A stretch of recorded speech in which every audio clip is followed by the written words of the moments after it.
السلام على الحسين وعلى علي بن الحسين وعلى أولاد الحسين وعلى أصحاب الحسين جميعا ورحمة الله وبركاته. قال الله سبحانه وتعالى في محكم كتابه الكريم: وهو أحسن القائلين وأصدق الصادقين. بسم الله الرحمن الرحيم. كل نفس ذائقة الموت وأنما توفون أجوركم يوم القيامة فمن زحزح عن النار وأدخل الجنة فقد فاز. آمنا بالله. صدق الله العلي العظيم. For the purification of the souls and the enlightenment of the hearts, and for the hastening of the reappearance of Baqiyatullah al-A'zam, Ruhi wa Arwahul Alamina lahul Fida. Enlighten your souls and the atmosphere with the recitation of salawat upon Muhammad wa Ali Muhammad.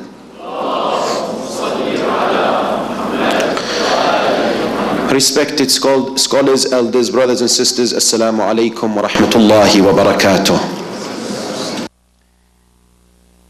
One of the habits of human beings that we often practice and enjoy performing is traveling. We yearn to travel for many reasons. Some of us travel for the purposes of leisure, for holidays, for vacations. Others travel due to business.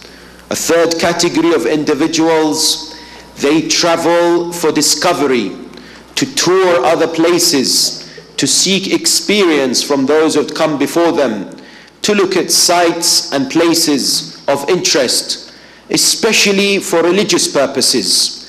Traveling, therefore, is a common behavioral aspect of the human being. We find that traveling also has its difficulties, sometimes has its dangers and challenges.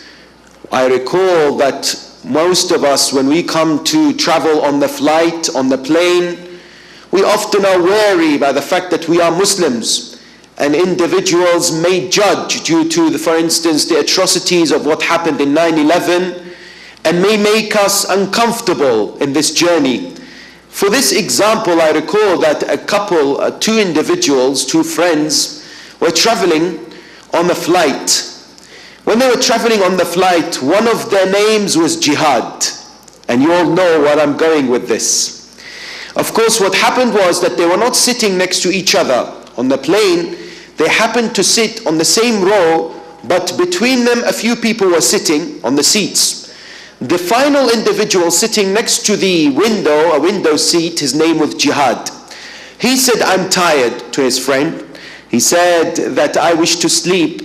When it comes for Salatul Fajr, time for Salatul Fajr, wake me up. After a few hours, his friend who is sitting a few seats later notices it's time for Salatul Fajr.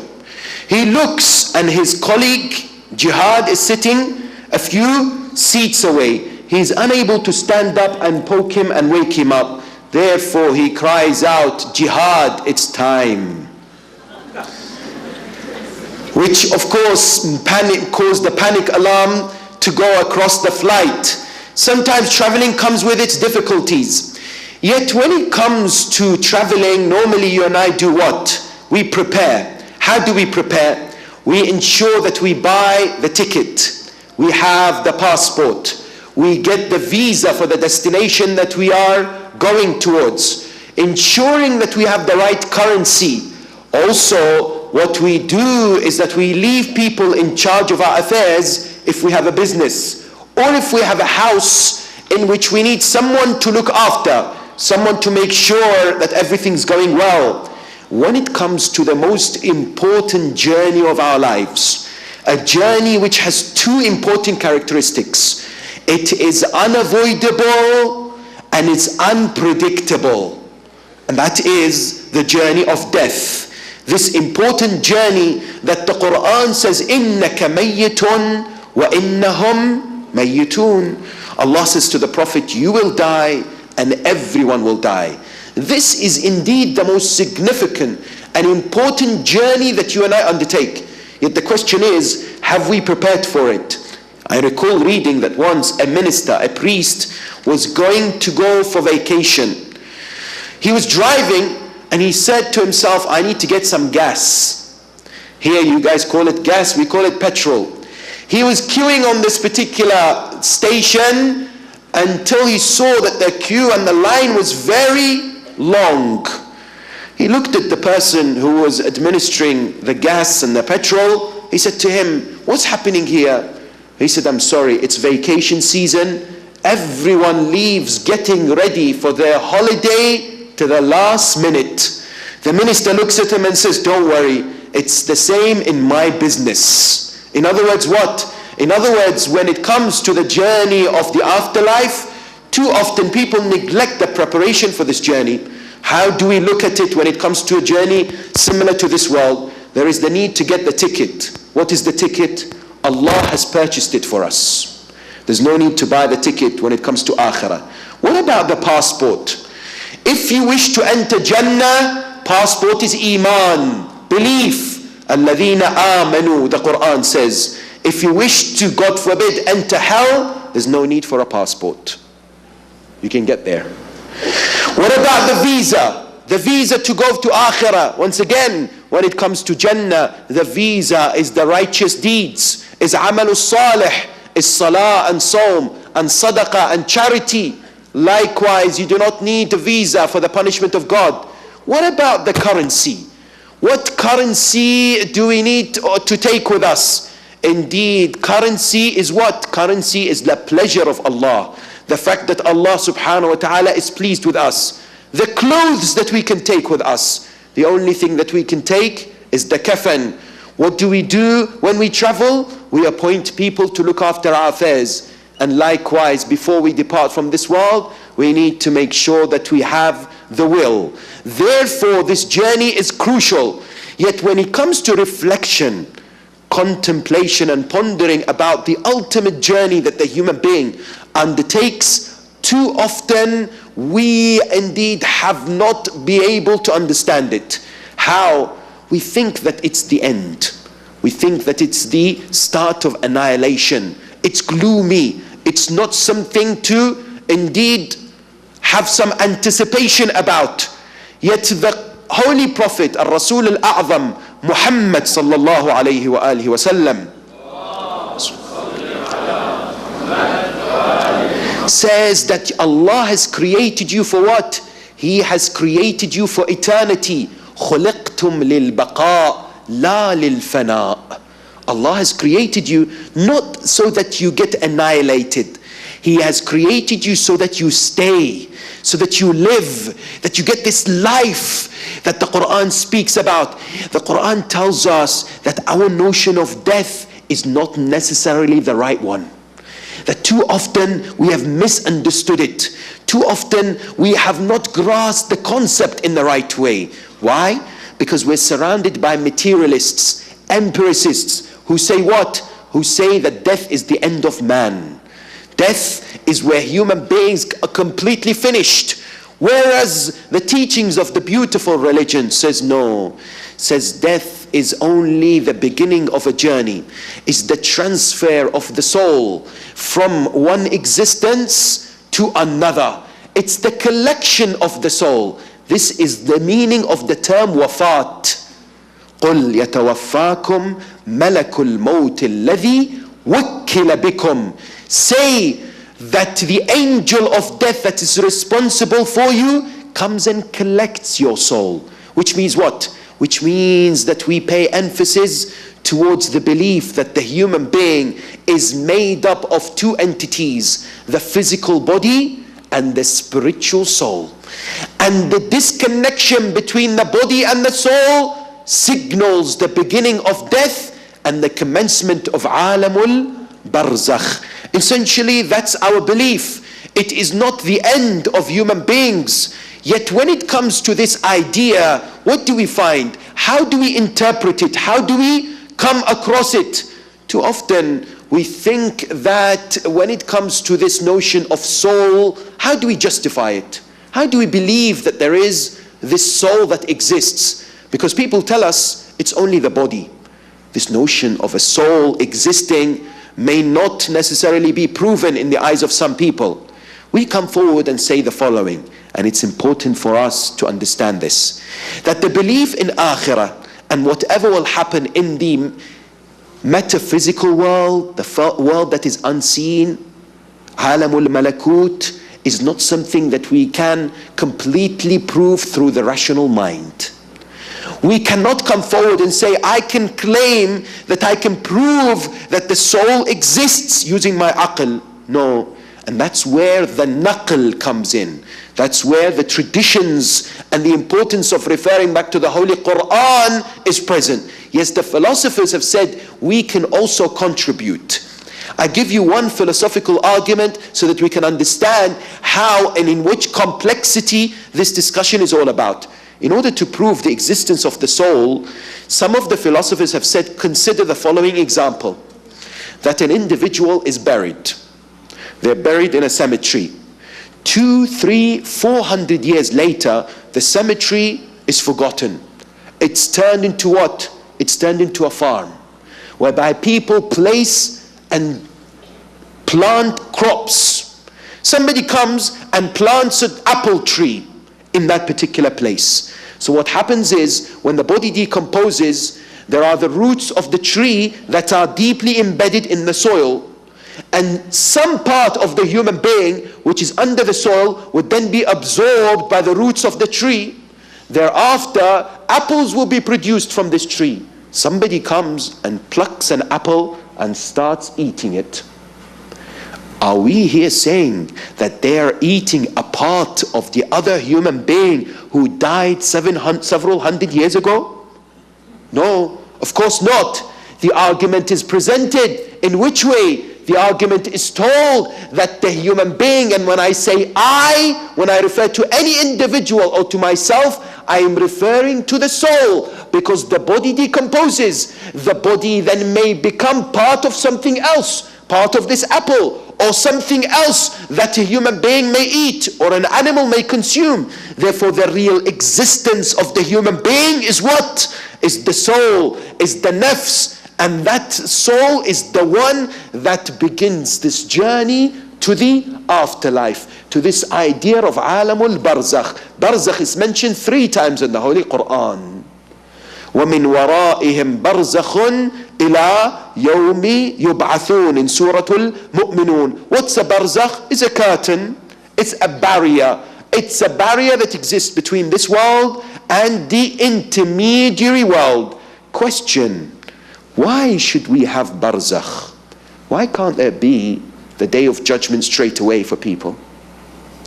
What is this idea of barzakh? Why should it exist? Of course, if you look at the Quran, Allah subhanahu wa ta'ala categorically, of course, demonstrates and places evidence for the existence of barzakh. In numerous ayat, when it comes to the punishment of Fir'aun, when it comes to the bliss and the comfort that certain believers enjoy, وَلَا تَحْسَبَنَّ الَّذِينَ قُتِلُوا فِي سَبِيلِ اللَّهِ أَمْوَاتًا بَلْ أَحْيَاءٌ عِنْدَ رَبِّهِمْ يُرْزَقُونَ. That do not think that those who are killed in the way of Allah are dead. No, they are alive seeking sustenance with their Lord. This is another ayah that proves the existence of barzakh. Question: why do we have to have barzakh? Of course, Allah knows best. But one idea that is presented by our scholars is the following: that there needs to be a place or a time by which the souls of human beings are what? Are waiting for the day of judgment. Because of course the day of judgment has not started yet. There needs to be a place where they are suspended, where they are there before the day of judgment. Number one. Number two, where is Alam al-Barzakh? Where can I find it? Can I take a flight to it? Have a tour? Can I see it somewhere? Is it present in this world? Of course, when we're talking about Alamul Malakut, when we're talking about the realm of the unseen, it is of course a realm in relation to the souls. And it is indeed a place or a position that we are unable to determine We do not know where this realm is because we do not have access to it. We are unable to see it or to have some kind of communication with it. That's number two. There was an individual by the name of Hudhayfa, who was a companion of the Holy Prophet. He kept asking these questions to the Holy Prophet. He kept asking Rasulullah about Barzakh, about the punishment. Someone came to him and says, Ya Hudhayfa, don't you have anything better else to do? Why are you always asking questions about these? Hudhayfa said, look at his answer. He said, Allah has created us for Jannah and He wants us to go to paradise. Yet in order for us to get to paradise, there are obstacles.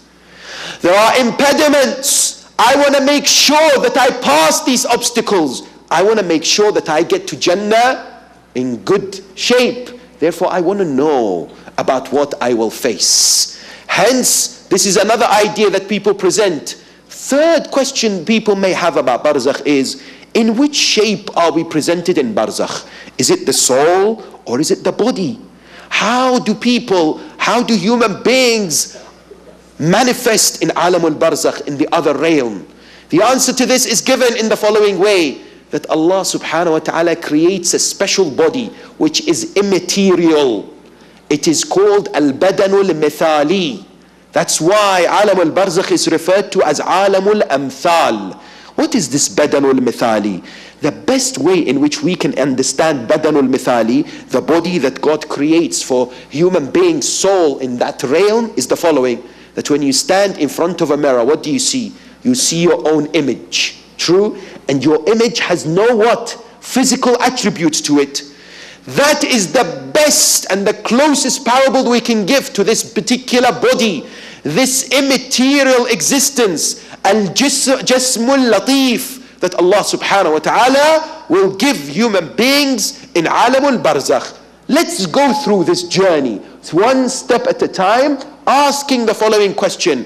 What can we do to help ourselves? Ultimately, that's the purpose of this discussion. What can I do in this world to help myself in that journey? For me to take the provision as I depart from this world. The first station is what? The first station is ihtidar. Yesterday we spoke about it. We talked about what we should do if we are in a position where we see a particular individual in the state of ihtidar. In other words, just about to depart from this world. Now we're talking about the soul. Now we're talking about what happened to the nafs. If we are in the state of ihtidar, and each and every one of us one day will be, we should not take this for granted. I recall a few years ago, a young believer, a brother of ours, 23 years of age. He was in a majlis of Aba Abdullah al-Hussein, listening to a lecture, and he collapsed. They came to him and they saw that he departed from this world. He had no underlying problems. He had no previous medical conditions. He collapsed in the majlis and he passed away. And people around him were indeed shocked to see this happening right in front of them. Where was this? In the United States, in one of the cities. What do we find? We find that the state of ihtidar. What is ihtidar? Ihtidar is when the human being meets the angel of death. And when we talk about angel of death, everyone becomes what? Becomes frightened. True? They think of angel of death as a frightening creature. And this is where the problems start. Please understand this, my dear brothers and sisters. This is a wrong notion. When we look at Islamic teachings, they tell us the following. They tell us that the angel of death manifests before the human being in the shape that is indeed in reference to what? To our deeds and to our actions. We are the ones that determine how the angel of death comes to us. And this is proven in the Quran. So sometimes we have this idea that the angel of death is this scary creation with horns and fire emerging from the mouth and so on and so forth. This is what Prophet Ibrahim ala nabiyyina wa ala alihi wa alayhi afdalus salatu was salam one day asked. He asked Allah, oh Allah, I want to see the angel of death. So Allah sent him the angel of death. He said, I looked at the angel and he was a young man with illumination. He was white in color and he was so beautiful that I just wanted to look at him. I said to him, you know what? if it's just this type of reward that the believers get by looking at you, that's sufficient. He brought so much happiness and joy in my heart when I saw him. Then I asked Allah, oh Allah, is this what happens to all human beings? The angel of death would respond and say, no, this is only for the believers. When it comes to the non-believers, the angel of death then manifested himself in the way that he would appear for non-believers. A very frightening presentation that caused Ibrahim to collapse and become unconscious when he saw that frightening scene, that petrifying vision. And then he said, it's sufficient for the non-believers to get the punishment in such a way that they see the angel of death in such a manner.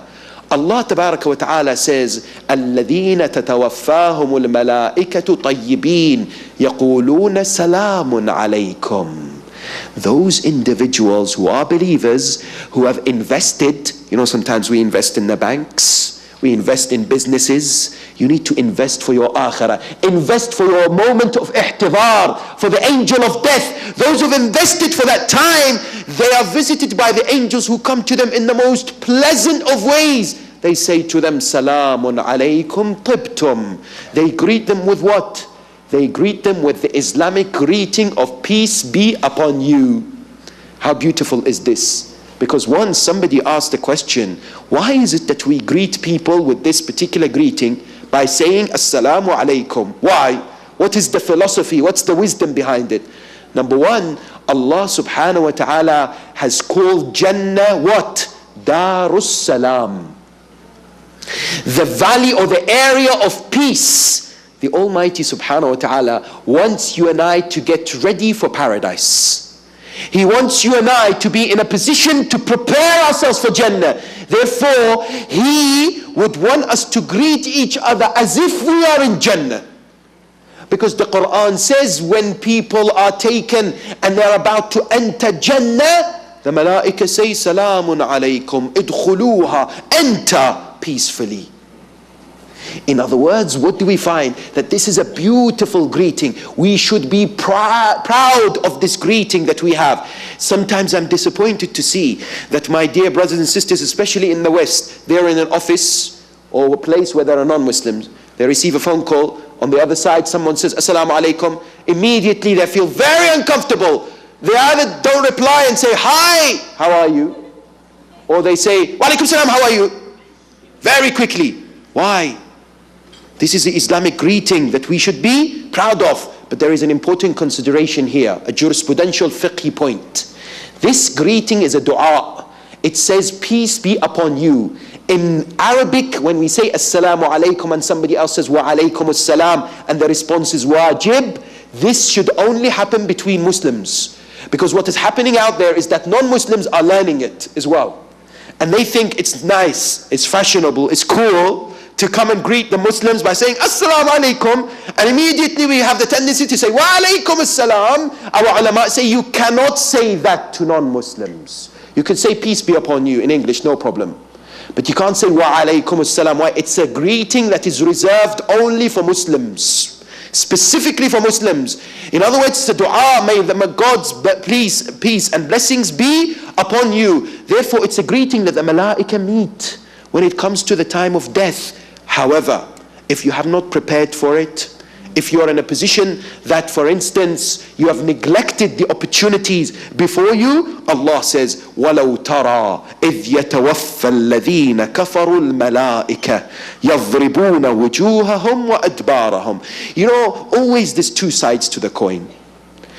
We cannot only speak about what is good and what is blissful and what is happy and tranquil. There is always the other side. We are given a choice. Allah says, it is you who determine what shape and what form the malaika and the angel of death come to you.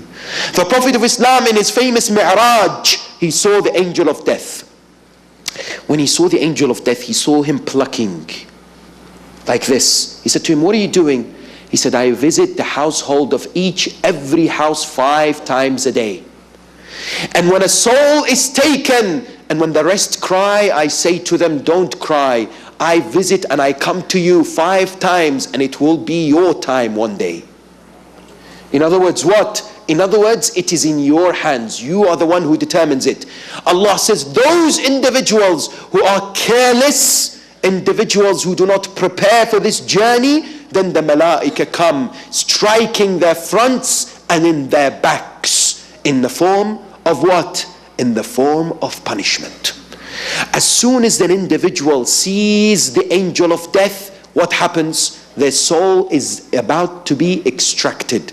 And this is the process known as what? Sakratul Maut. وَجَاءَتْ سَكْرَةُ الْمَوْتِ بِالْحَقِّ ذَلِكَ مَا كُنْتَ مِنْهُ تَحِيدٌ. I would like to draw your attention to this idea.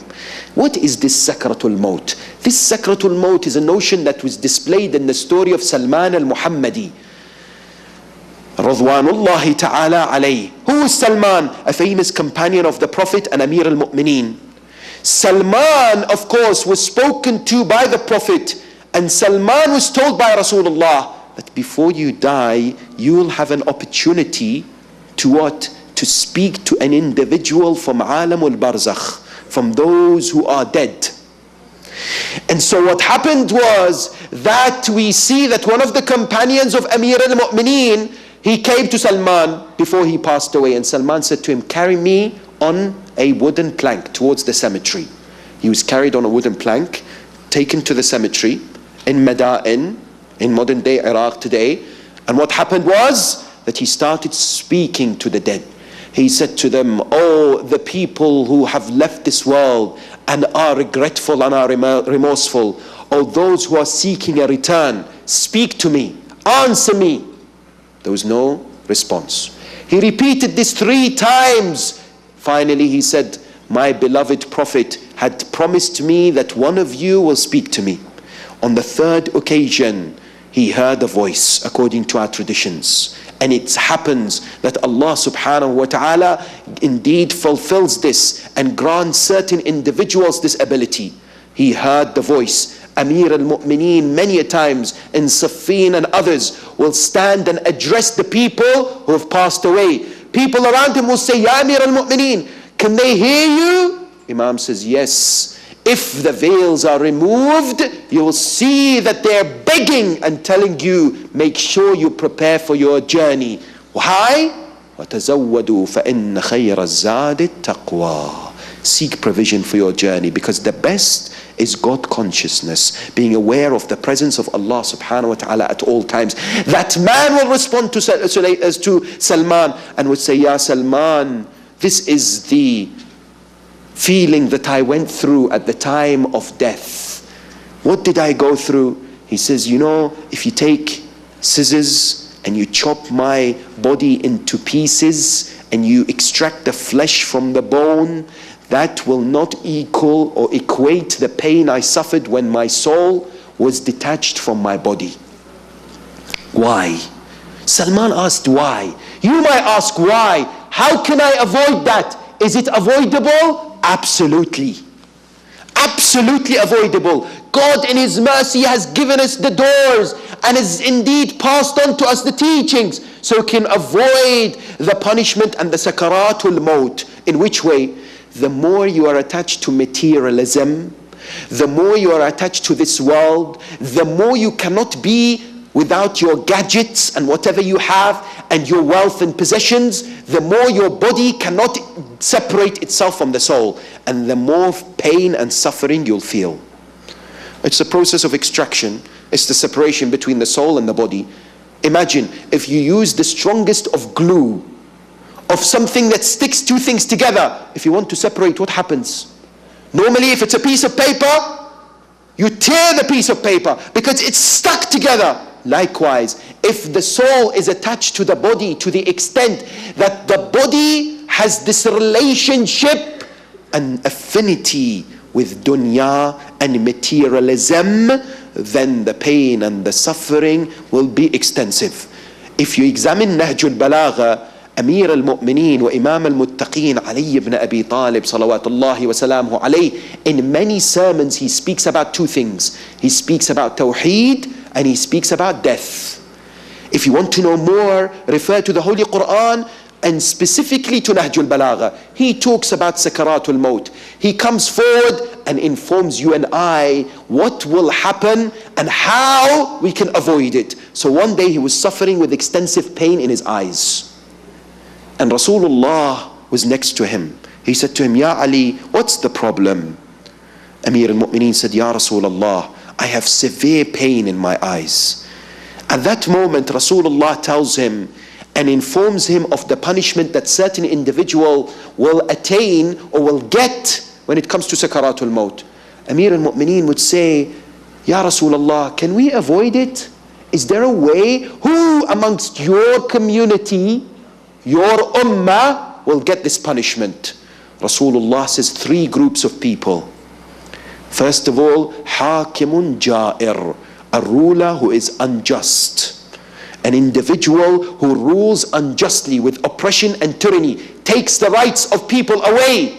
وَشَاهِدٌ بِالزُّورِ, an individual who gives false testimony.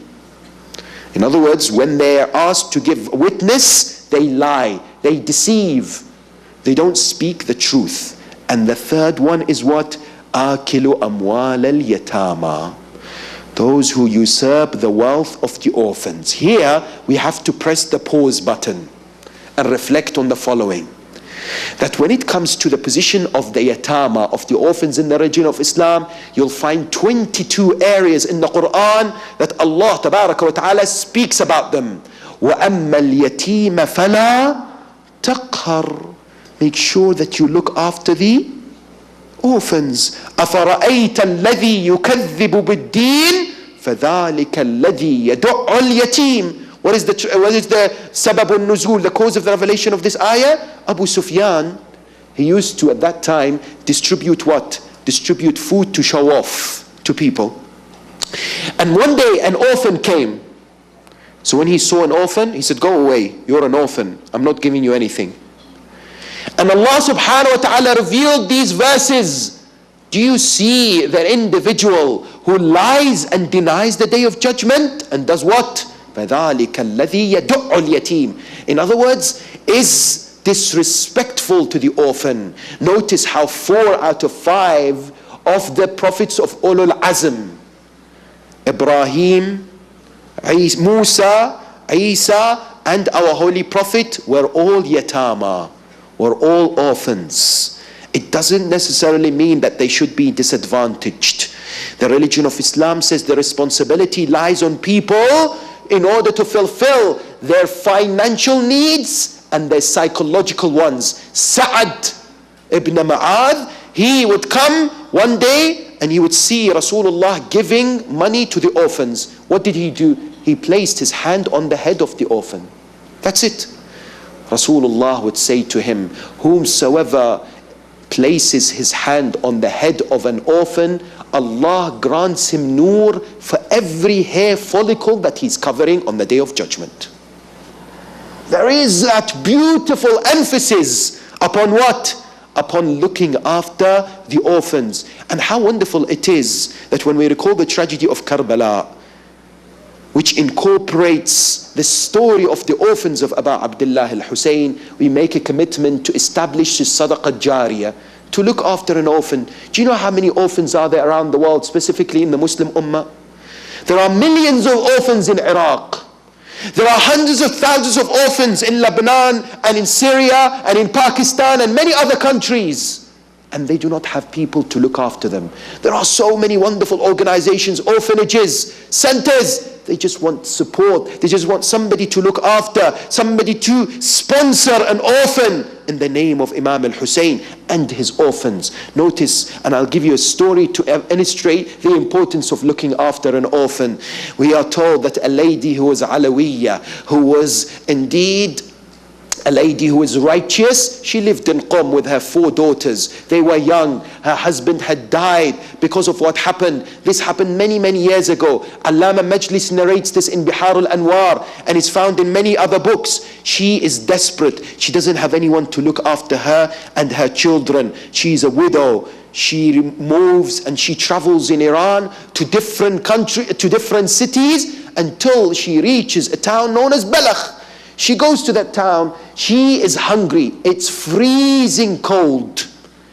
She goes and knocks on the governor's door. The governor who's looking after that particular city. The governor comes out, looks at this sight. This is a Alawiyya, a daughter of the Holy Prophet. She looks at him and says, you know, look at my children. I'm a widow. I am in desperate need of help. Is there a shelter? Is there some food? Can you help us? I don't know where to go. Do you know what that man told them? He was a follower. He was a believer. He was from the Shia of Ali Muhammad. He said to her, what is your proof that you're a widow? Give me proof. How can I believe you? She said, I can't give you any proof. How can I support what I'm claiming? He says, I'm sorry, I can't help you. She left absolutely desperate, walking in the streets. We are told in this tradition, in this narration, that a man who is a non-believer, non-Muslim, saw her. He was outside the house. He saw her. He said to her, what are you doing? You look desperate. Your children are freezing. She said, I don't have anywhere to go. I'm hungry and I'm going to freeze to death. He says, come to my house. He welcomed her to his house. He gave her a room. He looked at his family and he said to his family, his wife, his children, look after them. He gave them, he switched on some fire for them and he gave them food and comfort. That night, this lady stayed up praying for this man. She said, oh Allah, guide him to the right path. Guide him to the path of Muhammad wa Ali Muhammad. This particular individual, he slept that night. In his dream, he saw what? He saw himself on the Day of Judgment. But he was extensively thirsty. He went to what? To seek water. He asked, where can I get water? They said, there is a pond known as Kawthar. He went there and he saw Rasulullah and Amir al-Mu'mineen next to the pond. He came next to the pond. He saw the Prophet. He said, can I have some water? Rasulullah smiled and said to Amir al-Mu'mineen, give him some water. Amir al-Mu'mineen gave him some water. He quenched his thirst. At that moment he woke up, realized what had happened. In the morning he went to this lady, told her of the dream, asked her and told her, tell me information about the religion of Islam. She told him. He became a Muslim. He embraced the religion. Now that same night, that governor who refused saw the same dream, that he was thirsty. He went to Rasulullah next to the pond of Kawthar. And what happened? He said, Ya Rasulullah, I am one of your muwaleen. I am one of the lovers of Ali ibn Abi Talib. Can you give me water? Do you know what the Prophet said to him? What's your proof? What's your proof that you are a Shi'i? He woke up, frightened, sweating, ran to find that lady. Where is she? He asked. They said that this person who is a non-Muslim has taken her. He knocked on the door. The man who's become a Muslim now opens it in the morning. Says, can I help you, O governor? He said, I want that lady. I want to look after her. He said, it's too late. She's staying in my house. And today I've been guided by Allah through her. I have indeed decided to give my entire house to her, and she indeed is my guest. I will never hand her over to you. She is the way in which I was guided by Allah subhanahu wa ta'ala. In other words, sometimes by helping an orphan, you and I are illuminated in our hearts. We are told that if your heart is stubborn, if you have a hard heart, then seek the assistance of the orphans, and Allah subhanahu wa ta'ala will illuminate your heart. We are told there are a number of things to do to help ourselves when it comes to the sakarat. The first is what? The first is respect to parents. That the Prophet of Islam, Al-Rasul Al-A'zam Muhammad sallallahu alayhi wa alihi wa sallam,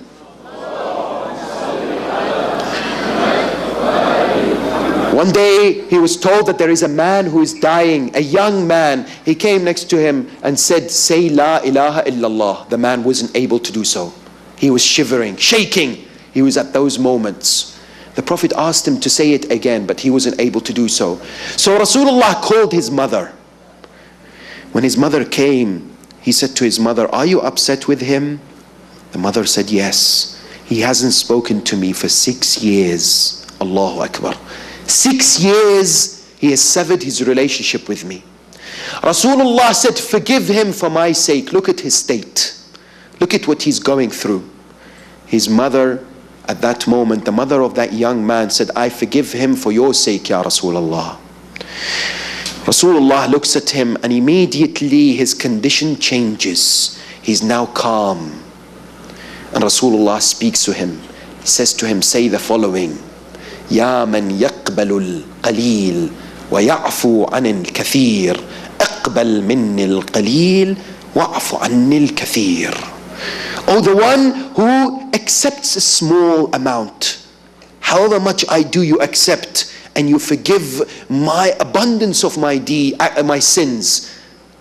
Take from me this small action and forgive my wrongdoings.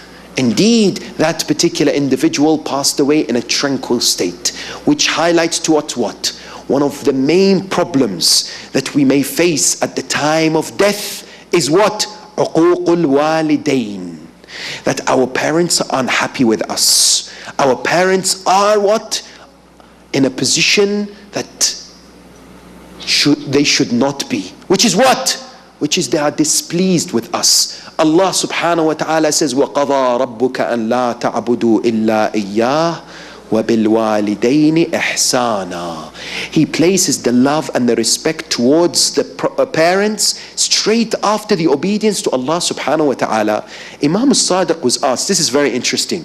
He was asked, what does وَبِالْوَالِدَيْنِ إِحْسَانًا mean? What should we do? Imam said, be kind to them, be generous to them, to the extent that they should not ask you for something that they may need. In other words, identify what they require, what they need, and fulfill it to them before they ask. Be wary to look at them with anger or wrath. Be wary to do so. We have Imam al-Sadiq alayhi salam very famously says, Man aqqa walidayhi fala yashimmu ra'ihatul jannah. Whomsoever causes his parents to be angry with them and they die in this state, then they will never smell the fragrance of paradise. It is very, very serious.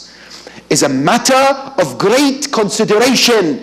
We have an important tradition, a story whereby one day Amir al-Mu'mineen, Imam al-Hasan and Imam al-Hussein, salawatullahi wa salamuhu alayhim ajma'in, were in where? Masjid al-Haram, Mecca. They saw a man who is disabled, a young man who was crying and wailing. Imam Ali told Imam al-Hussein, go and see what's the problem with this man. Imam al-Hussein came next to him. He said to him, why are you crying? What's wrong? This man said, I'm sorry, who are you? He said, I am Hussein ibn Ali. He said, I'm sorry, it's dark, I didn't recognize you. I have a tragic story. He said, what's your story? This man responds and says, my father used to respect me, used to look after me, but I didn't reciprocate this. I wasn't an individual who showed him kindness and generosity. I used to lie to him. And one day I came to him and said, I want some money. He said, no, you can't have money today. I knew where the money was, where the box that my father kept the money. I rushed towards the box. My father also rushed towards the box. When I saw him rushing towards the box, what did I do? I pushed him. And when I pushed him, he fell to the ground. And when he fell on the ground, he looked up to the heavens and he asked Allah to punish me. Allahu Akbar. If the father asks or the mother asks, Allah, we are told that the dua of the parents is mustajab, that Allah answers it. Be careful when it comes to hurting or injuring the feelings of your parents, your mother or your father, looking at them with anger or wrath. Allah says, or the Ahl al-Bayt say, if you look at your parents with anger, Allah doesn't accept your prayers until they are pleased with you. Your salah would not be accepted until your parents are happy with you. So this man says, I left. We were going on a journey towards Hajj. My father was on a camel. I thought with myself, my father's unhappy with me. I'll come to Hajj and I'll ask for forgiveness. You know how we do it? We accumulate the sins and we say, yeah, next year I'm going Umrah or I'm going Ziyarah. I'll ask Tawbah then. It's as if we know the future. We are told, ask for forgiveness therein. Thereafter, do not wait. You do not know what will happen. So what happened was that this individual, the father, when he is traveling on a camel, It so happened that the camel moved, the father fell onto the ground, and he died. He said that when this happened, I was traveling, all of a sudden I felt that my body, half of my body, was numb. I could not feel it anymore. I became paralyzed. And now I'm disabled. The dua of my father was accepted by Allah. At that juncture, Imam al-Hussein returns back to Amir al-Mu'mineen. He informs him of the story. Amir al-Mu'mineen says, bring him to me. They bring him to Ali ibn Abi Talib, and he teaches him a dua. What is this dua called? Du'a'ul Mashlul. Du'a'ul Mashlul. If you have difficulty, if you have hardship, if you want Allah to forgive your sins, it's one of those supplications. It's found in the books of dua, Mafatihul Jinan and others, known as Du'a'ul Mashlul. Amir al-Mu'mineen taught this man Du'a'ul Mashlul. He said, if you want Allah to forgive you, you should recite Salli ala Muhammad wa ali Muhammad. You should recite Du'a'ul what? Du'a'ul Mashlul. Hence you find that the school of Ahl al-Bayt and the religion of Islam places so much emphasis when it comes to the respect to the parents. What else you and I should be doing to avoid sakaratul maut? The important action that we are told we need to do is to serve humanity, especially to serve believers. In which way? We are told that if you instill happiness in the hearts of your believing brother and sister who has a haja, who has a need, then Allah subhanahu wa ta'ala alleviates sakaratul maut for you.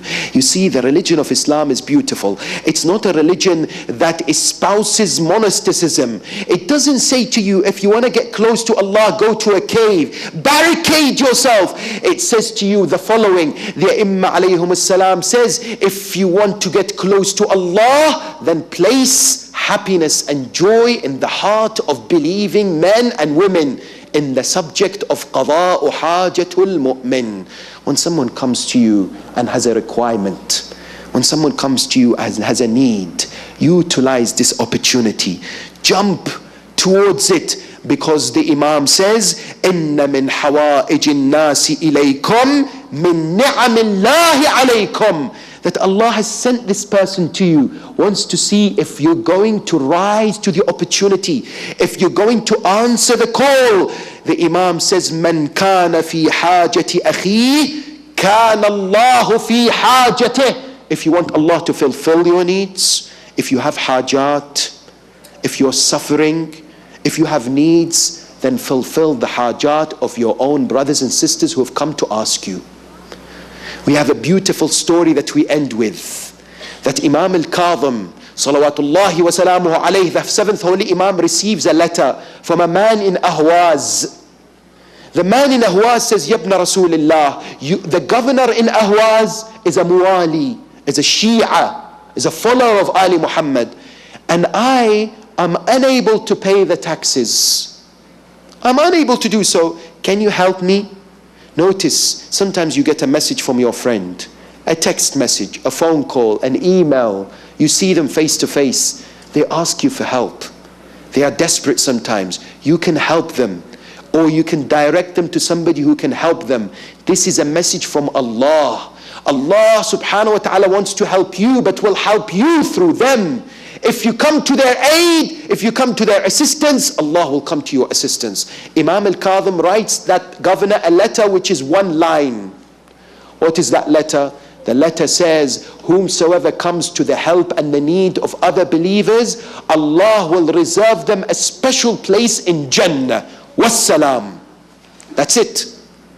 So this messenger, this individual, takes the letter to that governor in Ahwaz, knocks on the door. The servant opens the door. Can I ask you, who are you? She says, the messenger says, I am a person who've come with a letter from Imam Musa al-Kadhim. As soon as the governor hears that there is a name of Imam Musa al-Kadhim, he rushes to the door, welcomes the messenger and says, come in, have a seat. What is the problem? He said, I am living here in Ahwaz and I have a lot of debt, and you are charging me with taxes. Here is the letter from Imam al-Kadhim. This man picks up the letter, reads the letter. The governor reads the letter, kisses it, places it on his forehead, and calls his servant and said, bring me the what? The book in which I write the names of people that I have to pay. He brings the book, he takes part of the saliva and he wipes the name of that individual from the book. In other words, you don't have to pay anything anymore. He looks at him and says, are you happy now?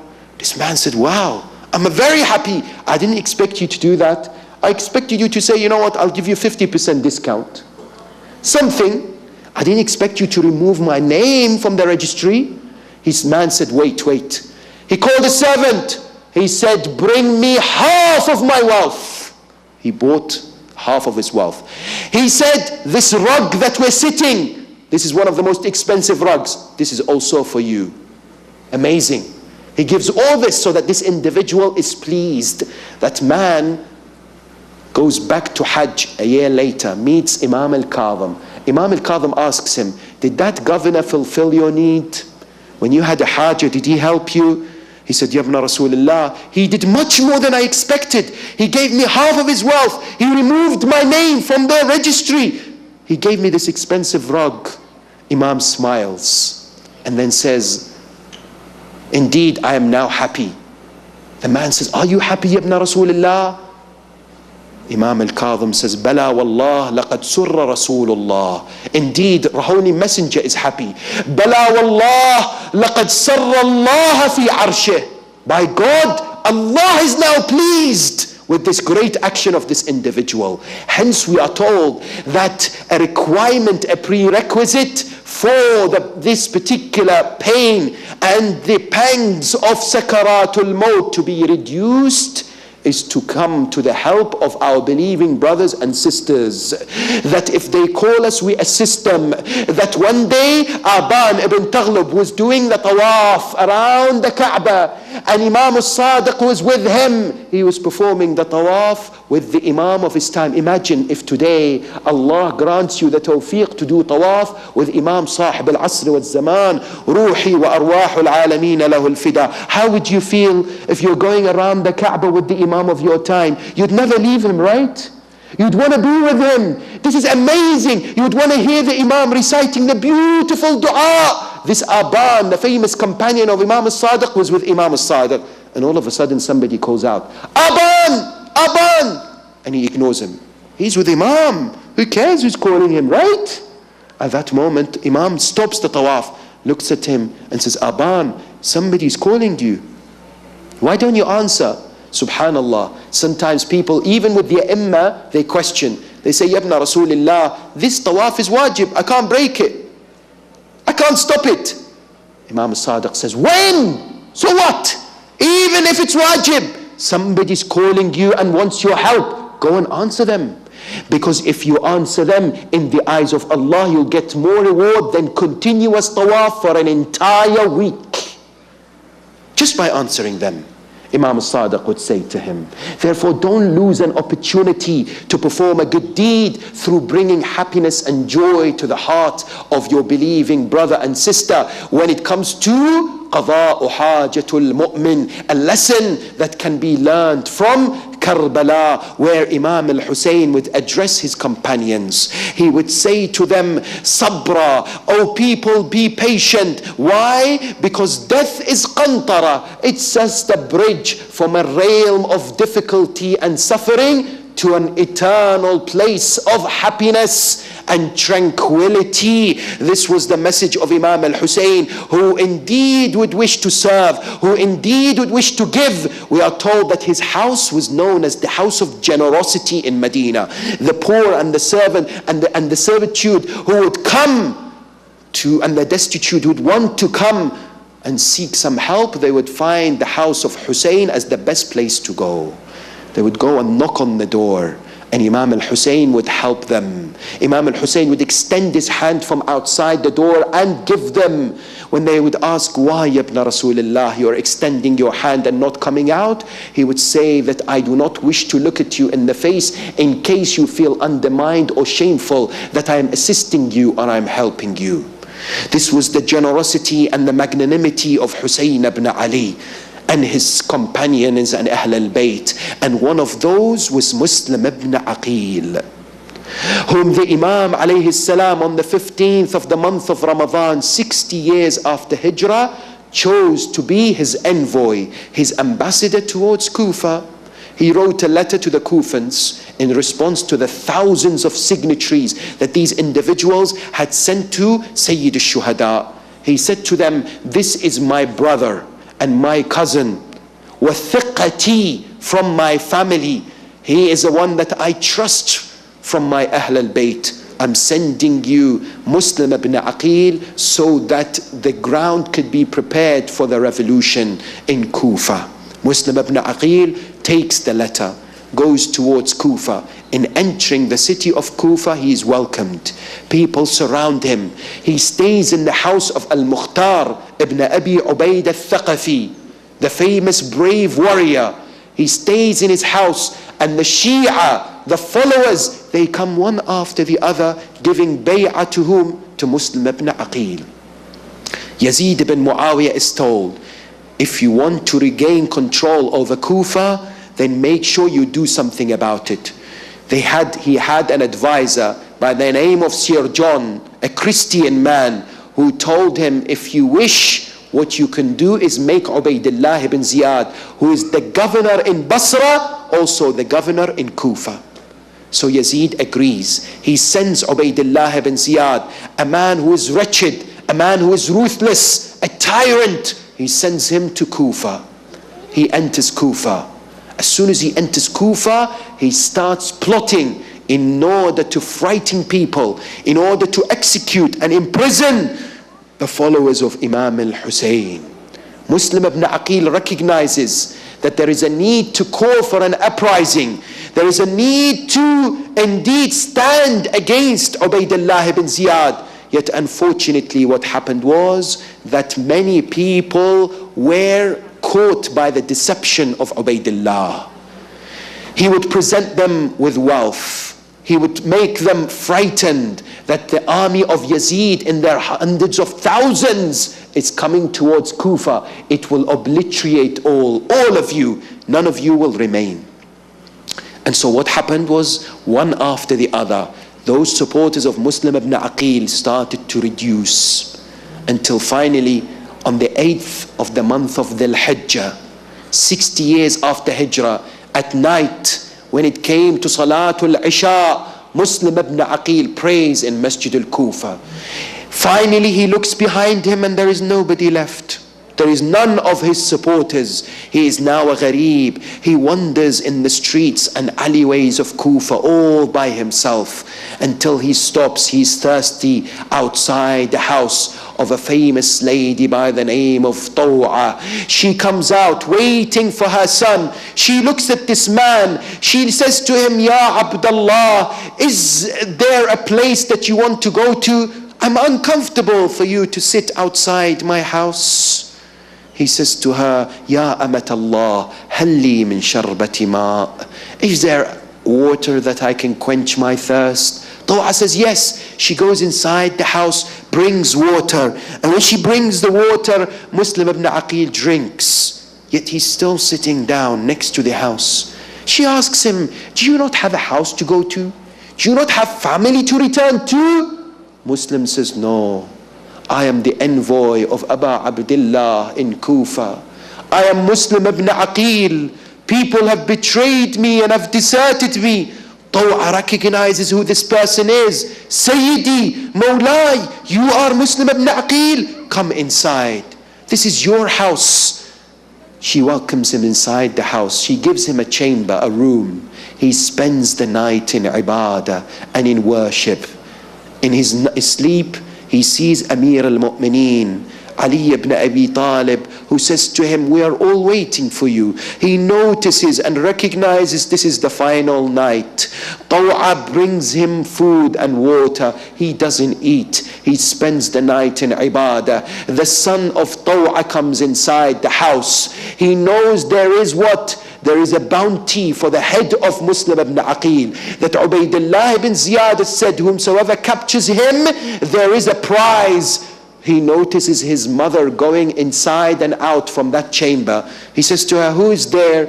She takes an oath from him. He promises not to disclose and divulge the secret. She says to him, it's Muslim ibn Aqil, the ambassador of Aba Abdullah al-Hussein. He breaks the promise that he gave to his mother. In the morning, he goes towards the Qasr al-Amara. He informs Ubaydullah ibn Ziyad, who sends a small army to surround the house of Taw'a. When the house is surrounded, Muslim ibn Aqil recognizes it's time to bid farewell. It's time to depart from this world and to fight courageously. He thanks Taw'a. He says to her, your reward is on the day of judgment for your support and your assistance. One narration I found stated that Muslim ibn Aqil was renowned for his bravery, that they had surrounded the house, yet he came and he dislodged the door and the gate of the house using his arms. When they noticed this, they knew that they're in for a fight. They started attacking Muslim ibn Aqil, yet he fought so valiantly, so courageously, so bravely, that the commander would ask for reinforcements from Ubaydullah. Ubaydullah ibn Ziyad would say, Wayhak, this is only one individual. You can't fight this one man. And this man would say, no, he is not just one Kufan. He is the son, he is the relative of a lion of Allah, relative of Ali ibn Abi Talib. Send me more people. The only way that they could get to Muslim ibn Aqil is by planting a trap for him. He falls inside the trap. When they catch him inside the trap, they see him crying. They say, oh Muslim, you fought so courageously. Why is it that you're crying? Are you scared of death? He says, La wallah, no, by God, I'm not scared of death.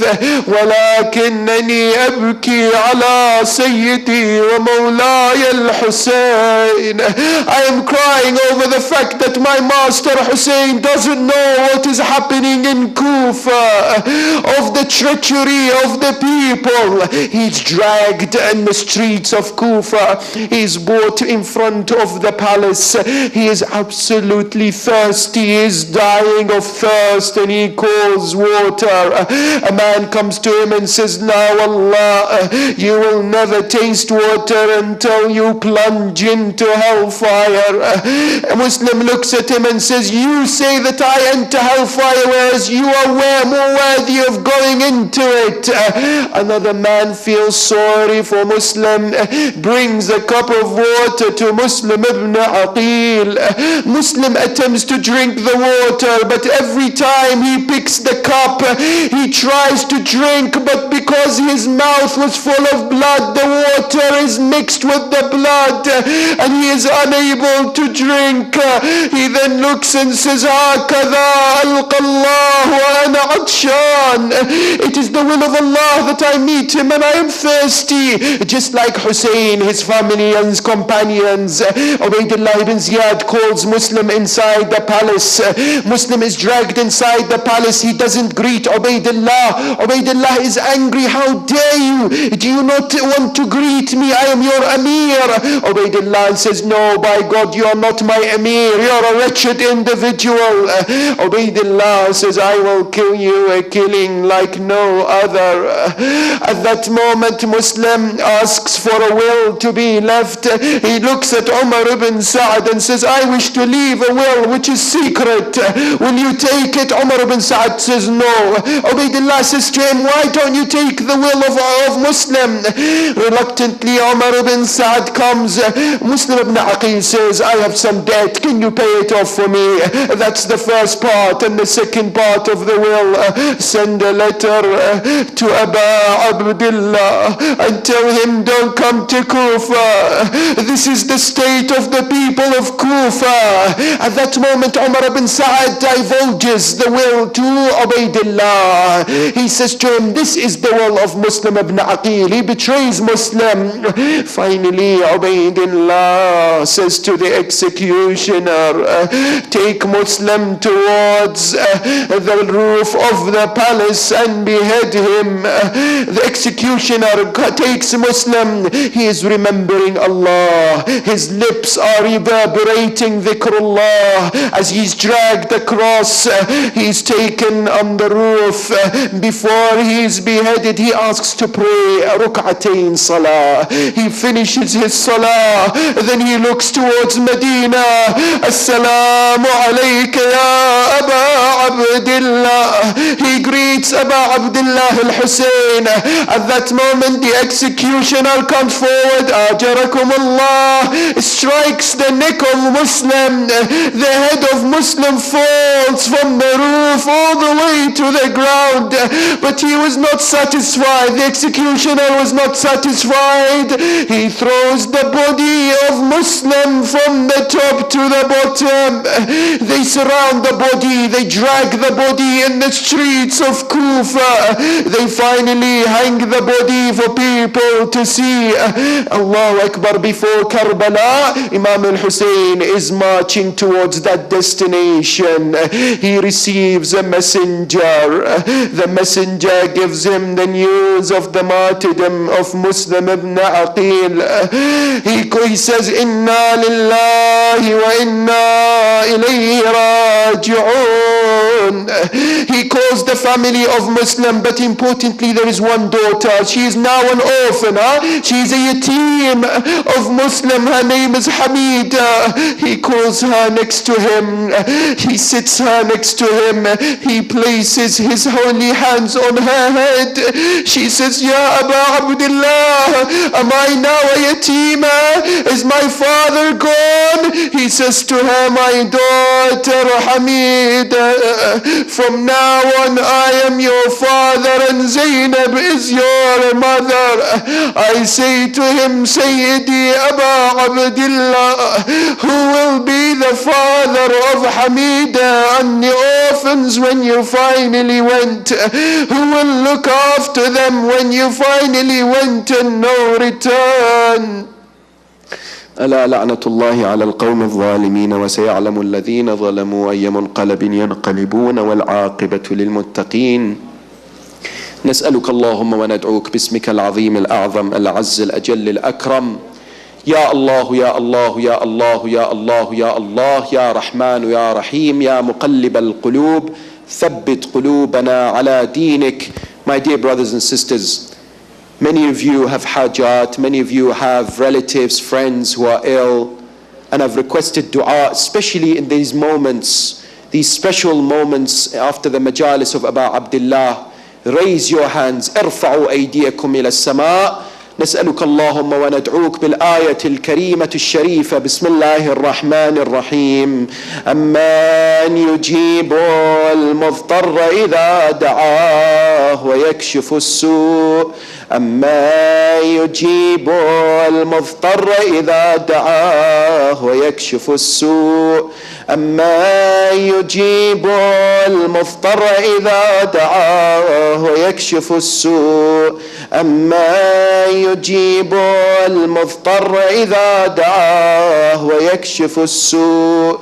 أمن يجيب المضطر إذا دعاه ويكشف السوء. يا الله إلهي بفاطمة وأبيها وبعلها وبنيها والسر المستودع فيها، يا الله شافي مرضانا ومرضى المؤمنين والمؤمنات بحق مريض كربلاء زين العابدين. تقبل منا هذا القليل المؤسسون لهذا المجلس، تقبل اللهم أعمالهم وإلى أرواح أمواتهم وأرواح أموات الحاضرين